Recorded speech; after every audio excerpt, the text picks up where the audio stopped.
a once peaceful European region, is changing faster than anyone imagined. The Black Sea, which until recently was seen as a periphery of great power politics, is now filling up with weapons at a staggering pace. And it's not just standard military gear, but systems that can destroy targets hundreds or thousands of kilometers away. All this is happening under Russia's shadow, which has a key stronghold here. This moment fundamentally changes Northern Europe's map, and the most important part is still ahead. This video is about what is happening in the Baltic Sea right now, about the massive armament that is accelerating every month, about countries that are investing billions in submarines, missile systems, and new ships. Sweden is now openly discussing offensive capabilities with a range of up to 2,000 kilometers for the first time. And about Poland, which is buying submarines designed specifically for this region. But also about Russia, which has its most militarized enclave in Kaliningrad and is watching as a new security barrier rises around it. All of this is causing tension not seen in decades. That's why it's important to understand what's really happening in the Baltics now. You're watching Beyond Borders. Let's begin. Sweden and its new power. For decades, Sweden was synonymous with neutrality, calm, and political restraint. Today, it is a country that is changing its defense doctrine faster than almost any other in Europe. And it's not doing it quietly. In recent weeks, it has confirmed that it wants to have weapons with a range of up to 2,000 kilometers at its disposal. That's a huge shift for Sweden, from a traditionally defensive state to a force capable of striking an adversary far beyond its own territory. The Minister of Defense said it very clearly and matter-of-factly. This responds to the worsening security situation and increasing Russian capabilities. And that's still not all. Sweden has already ordered missiles with a range of hundreds of kilometers for its Gripen fighter jets. They are the core of the Swedish Air Force, which now has about 100 modern aircraft. They are some of the most agile fighter jets in Europe. There's also sensor expansion and renovation of older bases, strengthening reconnaissance capabilities, and a new emphasis on naval dominance. One of the most important projects is the modernization of the Swedish Navy. The country isn't only purchasing smaller corvettes now. Sweden is in the final phase of selecting a supplier for its new fleet ships, and a decision is expected at the beginning of next year, so that construction can start without delay. The first ships are expected to arrive around 2030. That is exactly the time frame in which experts expect the greatest tension in the region. Today, about 5 modern Visby-class corvettes, known for their low radar signature and high speed, operate in Swedish waters. There are also 3 Gotland-class submarines, some of the world's quietest conventional subs. And these vessels are specifically designed to operate in the shallow and complex waters of the Baltic Sea. Gotland is a special case. This island functions as an unsinkable aircraft carrier. Whoever controls Gotland controls the air and sea routes through the center of the Baltic. Sweden knows this, and that's why permanent units, radars, and new defense systems have returned there. Gotland is now one of the most heavily guarded points in Northern Europe. All of Sweden's armament has one thing in common. These are not symbolic steps. These are investments of billions of euros annually that are actually changing the military profile of the country. All this is happening as Poland is also growing stronger in the region.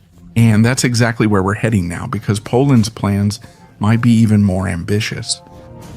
Poland's ambitions to dominate the Baltic. Recently, Poland has shifted from a regional army to a European-level force. And this is becoming most evident in the Baltic Sea. The country announced it will buy 3 modern Swedish A-26 submarines. This is the largest reinforcement of the Polish Navy in modern history. However, this won't be a routine hardware replacement. Poland now operates only its last old Soviet submarine, which is nearly out of service. The A-26 are the exact opposite. Very quiet, built for the Baltic's shallow waters and able to operate where each kilometer is packed with sensors and dangers. These new submarines are meant to help Poland not only defend its coastline, but also control critical maritime routes. But in the Baltic, it's not only about commercial shipping. It's about the ability to monitor the movement of Russian ships, neutralize threats that may come from Kaliningrad, and, if necessary, quickly close off the entire southern Baltic. Poland is heavily investing in its ground and air forces. The Wisla and Narew programs are strengthening air defense. High-mobility artillery rocket system and Korean rocket launchers give Poland firepower that no other country in the region has. Dozens of F-35S, hundreds of K-2 tanks, and K-9 howitzers are expected in the coming years. If we add to that the largest active army in the European Union, it's clear that Poland wants to become the main military player between the Baltic and the Carpathians. The official explanation is simple. The Polish Ministry of Defense often says Russia's capabilities in Kaliningrad are the main security challenge. Russia has modern weapons in this enclave, which we will talk more about later in this video. Poland claims that if it wants to protect its border, it must be prepared for any scenario. However, Poland's armament has another dimension. It is the ambition to become the backbone of NATO's entire eastern flank. While Sweden is strengthening the north of the Baltic, Poland wants to control the south. And it is precisely this distribution of forces that is changing the dynamics of the entire region. But for now, we are far from seeing everything, because in the next chapter we will see that Finland adds another important element to this equation. Finland as the silent power of the north. Finland is a country that prides itself on discipline, preparedness, and a fundamentally different approach to defense compared to the rest of Europe. And that's exactly why today it is one of the most important military powers in the north. Its entry into NATO may not be a completely recent event, but the armament that followed is very much current. Within 2 years, the Finns have clearly shown why they are considered an army that would be among the most resilient in Europe, even if they were completely on their own. The strongest argument is often the least discussed. Finland has the largest artillery in Europe. More than 1,000 pieces of various calibers create firepower that could be used in dense forest and challenging terrain in a way that is extremely difficult for any opponent to predict. And that's not all. The Finnish defense model is also based on hundreds of thousands of reservists who are regularly trained and ready to defend specific areas they know in detail. At the same time, Finland has invested in one of the most modern fighter jet programs in Europe. Dozens of F-35S will gradually replace older Hornets, greatly improving airspace control over the northern Baltic. Add to that new radar systems, electronic warfare equipment, and top-notch ground sensors. Finnish territory is now among the hardest areas for hostile infiltration or reconnaissance. Pay attention. The Finns say their defense policy changed after Russia invaded Ukraine. The Helsinki authorities repeatedly say that the main motivation is Russia's long-term behavior in the region, especially in the Arctic and the Baltic Sea area. But Finland doesn't just bring strength to the Baltic equation. It also brings a geography-given ability to change the dynamics of regional operations. Its coastline and islands, narrow straits, and complex fjords have formed a natural barrier for decades, respected by all players in the region. Today, it is an area where the Finns can monitor Russian movements far to the north, threaten their maritime routes, or provide early warning tens of minutes before anything happens. And this part is important for everything we will discuss next. Finland closes the northern arc of the Baltic Sea and puts pressure on Russian forces operating in the St. Petersburg area. And that's exactly what explains why Russia is strengthening Kaliningrad today and why the Baltic states are preparing as intensely as never before. The Baltics, the front line that can't afford mistakes. Estonia, Latvia, and Lithuania are among the least populous states in the European Union, but their geographical location gives them a role they did not choose. They lie between Russia and the Baltic Sea. This location means one thing. If anything serious happens in the region, the Baltics would feel it first. That's exactly why they're arming themselves faster than ever since their founding. The Baltic Defense Wall is drawing the most attention. It's a project that the countries started together after 2023, and which is now taking real shape. It stretches for kilometers with trenches, concrete barriers, anti-tank obstacles, and fortifications designed to stop the enemy's rapid advance in the first hours of a possible conflict. No other investment in Europe compares to this one. Each Baltic country gives the same reason. Russian capabilities in Kaliningrad and Western Russia are a factor they have to take seriously every day. However, the Baltics aren't just relying on fortifications. Estonia leads in cyber defense. Latvia has significantly strengthened its air defense and purchased medium-range systems that it wouldn't have been able to finance just a few years ago. Lithuania, which borders directly with Kaliningrad, is investing in high-mobility artillery rocket system new radars and the modernization of its professional army. And that's not all. British, German, French, and Canadian units are rotating in the region, ready to respond within hours. These rotational contingents represent NATO's direct presence on Russia's border. The official statements of the Baltic leaders have been consistent for a long time. They all repeatedly say the region is safe only if prepared, and that their countries must take Russian forces seriously no matter what is happening in Ukraine. The Baltics avoid major military displays. They are taking concrete steps to slow down, delay, and disable any potential threat before it reaches the capitals. This is an important moment. The Baltics are often called NATO's weak link. But if we look at what they have been doing in recent years, we see the exact opposite.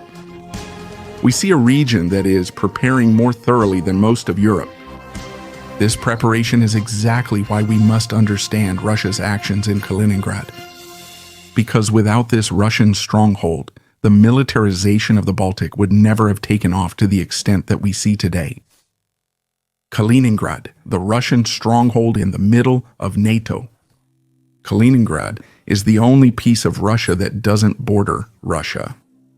It's an isolated enclave on the Baltic Sea between Poland and Lithuania. And that's exactly why Moscow has made it one of its most heavily armed regions. Kaliningrad isn't just a typical military base. It's a complex where systems are concentrated that you won't find anywhere else in such a small area. The Russian S-400 and S-300 air defense systems are the most well-known and can cover much of the Baltic Sea and parts of Poland and Lithuania. But that's just the beginning. Kaliningrad also has Iskander missile systems that can strike targets hundreds of kilometers away. Russia is also deploying upgraded Bastion coastal batteries there to destroy ships in maritime corridors. We also need to add large radar complexes and command systems controlling Russian operations across the region. The Russian Baltic Fleet is also part of this mosaic. It operates between St. Petersburg and Kaliningrad and consists of several types of vessels whose task is to protect the Russian coast and deter potential threats. These include the Neustrashimy-class frigates, Staragushchi-class corvettes, Buyan M-class missile ships, and also older Parchim-class anti-submarine ships, which operate mainly near the coast. The fleet also includes Kilo-class submarines and Rapucha-class landing ships. Their number in the Baltic is smaller today than it was 10 years ago, since some of these vessels were relocated to other operational areas after 2022 in connection with the war in Ukraine. Kaliningrad's biggest paradox is that its greatest strength is also its greatest weakness. The weapon systems form an A2AD zone, making it extremely difficult for hostile air forces or fleets to operate. However, this enclave is landlocked, surrounded by NATO states and not connected to Russia. This means that in the event of a major conflict, it would be one of the first targets because it cannot be quickly supplied or defended.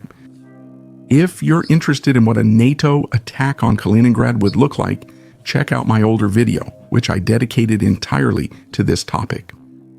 The Russian Black Sea Fleet, although weakened by redeployments and losses, remains an important element in the region, especially in mine warfare, coastal operations, and anti-submarine surveillance. Moscow repeatedly claims that the armament of Poland, Sweden, and other countries creates pressure that can change the balance in the region. However, the facts reveal something simpler and less dramatic. The countries around the Baltic are responding to what Russia has built in Kaliningrad over the past 15 years. That's exactly why we're seeing militarization along the entire Baltic Sea today. Now comes the key question. What does it mean if one side in the region has a strong but isolated fortress, and the other side is building new fleets, submarines, and missile systems around it? That's exactly what we'll explain in the next chapter, which will show how the Baltic Sea is becoming a closed area, controlled almost exclusively by NATO member states. The Baltic Sea is closing, a new geography of power. If we look at a map of the Baltic Sea today, we see something that would have seemed unlikely just a few years ago. If we look at today's map of the Baltic Sea, we see a region that is almost entirely surrounded by NATO member states. To the north are Finland and Sweden. To the west, Sweden and Denmark. Germany and Poland are to the south, the Baltic states to the east, and in between is the small but strategic Kaliningrad. This arrangement brings a major change. The Baltic Sea, once open to two great powers, is now a space where Russia can only move its forces in a limited way. Even Russian analysts call it an unpleasant reality. Russia has access to the Baltic through Petrograd, but its ability to expand its fleet is now limited. Not because it doesn't want to, but because the war in Ukraine has required the transfer of ships and missile systems, and part of the fleet has been damaged or destroyed. NATO, meanwhile, is strengthening nearly everything, including increasing the number of submarines in the region. Polish A-26 Swedish Gotlands, German Type 212S, and other vessels are creating an underwater space that is increasingly difficult to monitor. And when you add new radars, modernized aircraft, and new frigates planned by the Swedes and Germans, something begins to form that military analysts describe as a closed defensive ring. One of the most important things is that the Baltic Sea is relatively shallow. That means every submarine, every vessel, and every movement is visible sooner or later. Hidden maneuvers aren't possible here. On the contrary, it's the water that favors technically advanced navies and punishes every mistake. And that's why the countries of the region are investing so heavily in sensors and underwater exploration. Even Russian statements recognize this trend. Moscow has pointed out several times that the Black Sea is becoming an area where Russia will have to rely more on missile systems in Kaliningrad than on the movement of its fleet. And now we come to a point that is crucial for the viewer. When the number of submarines, rocket launchers, and modern frigates increases in the region, the risk of misjudging the situation also rises. In such a confined space, every radar targeting, every exercise, or every missile test can be perceived as a potential threat. And that's exactly why we've seen increasing investments on both sides in recent months. To complete the picture, we're still missing an important piece of the puzzle. Let's look at the countries that control the very entrance to the Baltic, because they are the ones that complete the entire power equation. Germany and Denmark, the guardians of the western entrance. To complete the picture of the Baltic Sea, we have to mention two more players who control its western entrance, Germany and Denmark. Both countries are quieter than Poland or Sweden, but in practice they hold strategic positions that cannot be replaced. Germany has one of the most technologically advanced navies in Europe.